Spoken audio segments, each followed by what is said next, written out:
Hello అందరికీ welcome to my channel Sridhana vlogs. ఇదైతే కొరమేను చేప అండి. కొరమేను చేప మీకు తెలుసు కదా, అందరికీ తెలుసు, చాలా లైక్ చేస్తారు, బాగుంటుంది కూడా కర్రీ కూడా. ఇంకా మేమైతే దాన్ని చేయడం స్టార్ట్ చేసాం, అంటే క్లీన్ చేయడం స్టార్ట్ చేసిందనమాట మా అమ్మ. ఇంకా దాని గురించి అయితే మేమందరం కాస్త కూర్చున్నాం, ఎప్పుడు క్లీన్ చేస్తావు అని చెప్పేసి. అదైతే చిన్న చేపే అనమాట.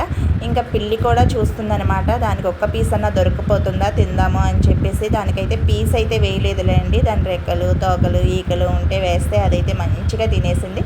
ఇది వచ్చేసి జన తెలుసు కదా, ఎక్కువ క్వాంటిటీలో ఉన్నప్పుడు ఫ్రై చేసుకుని తింటే చాలా బాగుంటుంది.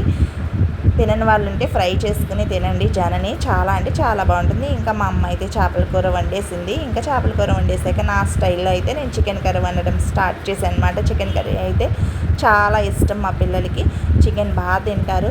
అదే మా చిన్నప్పుడు మేము మా ఇంట్లో వండినప్పుడు కర్రీస్ ఒక 4-5 పీసెస్ వేస్తే కొట్టుకు సచ్చేవాళ్ళం. అబ్బా ఇంత తక్కువ వేస్తున్నావు, నాకు ఈ పీసెస్ చాలా, ఇంకా కావాలి అని చెప్పేసి అనేవాళ్ళం. కానీ ఇప్పుడు ఎక్కువ క్వాంటిటీలో తెచ్చుకుని కేజీలు వండుకున్నా సరే 3-4 పీసెస్ కంటే ఎక్కువ తినలేకపోతున్నాము.